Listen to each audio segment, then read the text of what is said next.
Morning, everyone.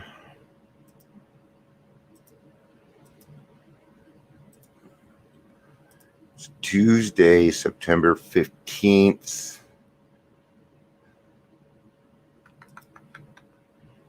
Today, we're going to talk about not being a worry wart, right? All right. Oh, just not moving too fast today. Sorry, guys. Okay. Well, I don't really have anything to talk about beforehand. So, good morning, Brenda. It's good to see you. So let's get started. Oh, I got a new mug yesterday. I haven't washed it yet, so I can't share it. So, all right. Some people are such worriers that they feel sorry about the fact that they have nothing to worry about. Right? Have you ever met somebody that's just always worried about something, or maybe they're nitpicky about complications, things like that? Well, so did we. Newcomers in the program sometimes feel, for example, this is much too good to last. Most of us, however, have plenty of real things to worry about. Old standbys like money, health, death, taxes, to name just a few. But the program tells us that the proven antidote to worry, and fear is confidence. Confidence not in ourselves, but in our higher power. Will I continue to believe that God can and will avert the calamity that I spend my days and nights dreading? Well, I believe that if calamity does strike, God will enable me to see through it. Right? And have some serenity amongst the calamity.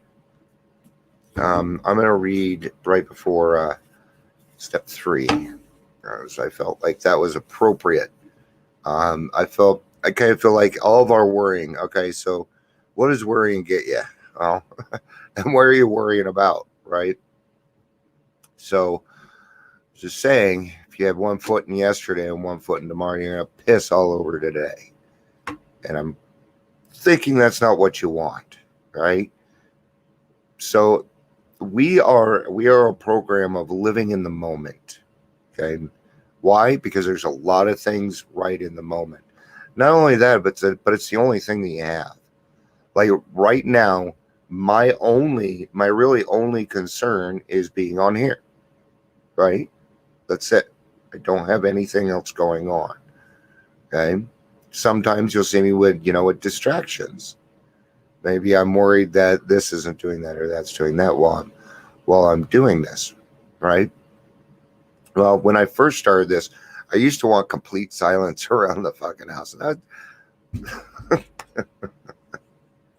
let's just say that didn't work, right? Well, it turned out that the people listening just didn't care. They were here for the message. They didn't care about a dog here and there and stuff. So now I don't have any of those worries, and it just hardly ever happens now, right? So be careful with your worrying, because your worrying can turn into intentions. Okay, so my worry was that people were going to make too much noise, so my intention was to keep everybody quiet. It didn't work. It turned out that me letting it go is what worked. Selfishness, self-centeredness, that we think is the root of our troubles. Driven by 100 forms of fear, self-delusion, self-seeking, and self-pity, we step on the toes of our fellows and they retaliate, seemingly without provocation. But we invariably find that sometime in the past we have made decisions based on self, which later place us in a position to be hurt.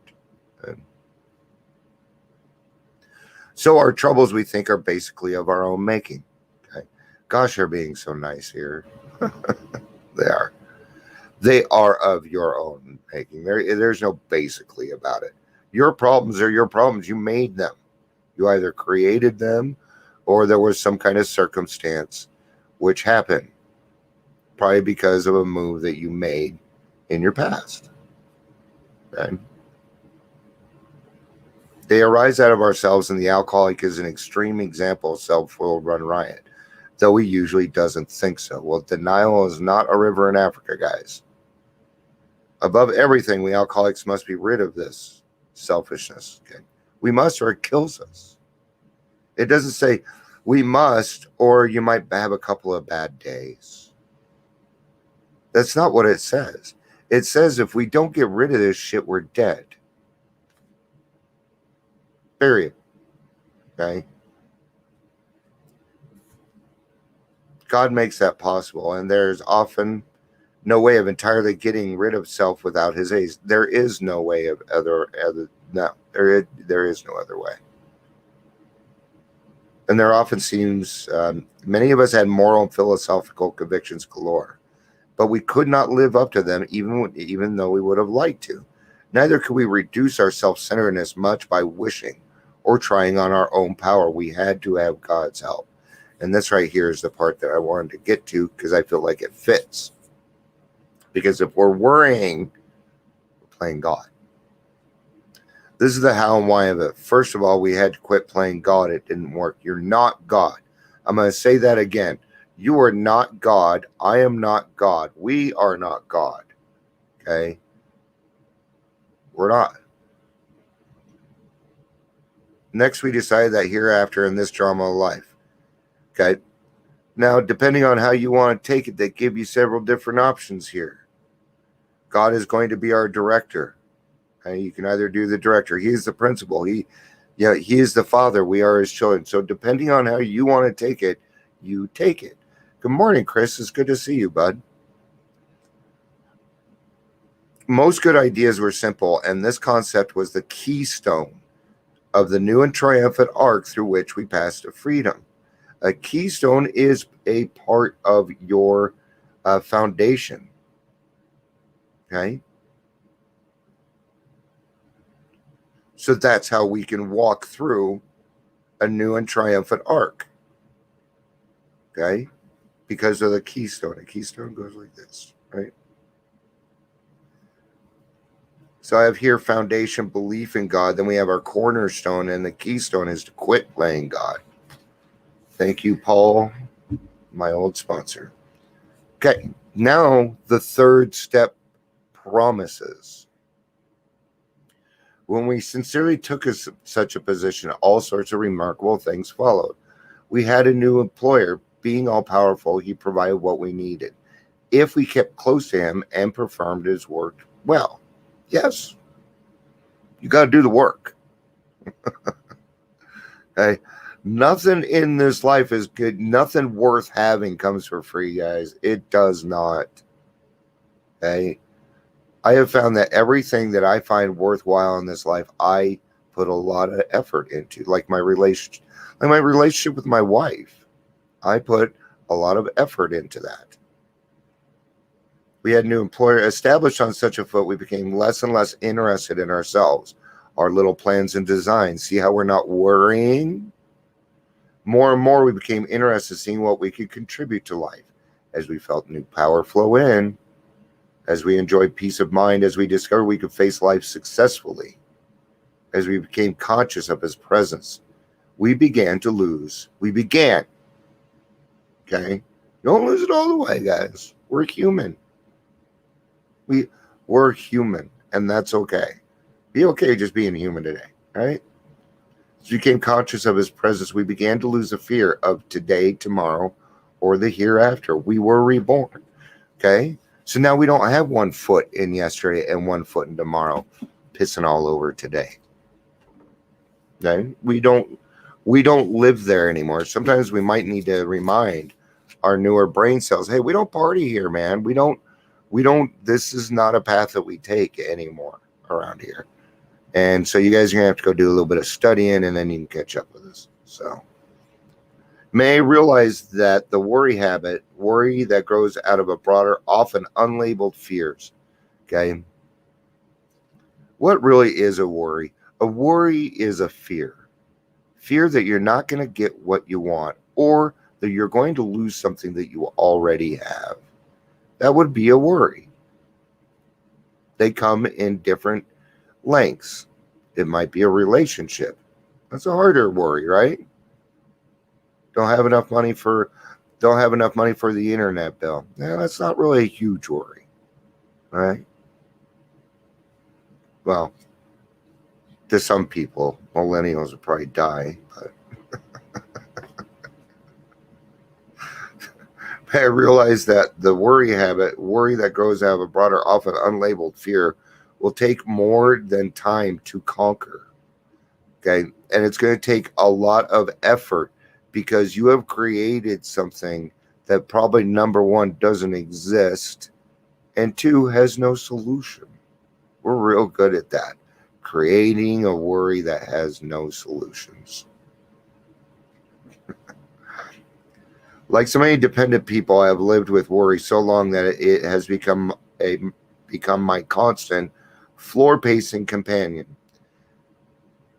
May my higher power teach me that making a chum out of worry is a waste of my energy and fritters away my constructive hours. Making chum is like creating, well, chum is something that you use to attract sharks. Okay, so what they're saying is a mix here, a mix of crap, essentially. Chum is just all the waste from the other stuff that they use to attract sharks. So chum is just waste. And fritters away. So my constructive hours. Today I will remember kick the worry habit. It's a habit. All right. And the part of the thing is we're addicted people, guys. Right? I'm addicted to several things, right? Some of them are good. Some of them are bad. I chew ice constantly. Probably drives some people nuts. I don't give a fuck. Right? It's just something I do. It helps my anxiety, right? But yeah, worry has stolen a lot of our lives, huh, Chris? So what do we need to do about that? Well, then let's double down on God, man. I think God's already he's certainly proven to me. You know, even though you guys, I'm actually arguing with God right now. And he's up there on the pooper laughing at me, right?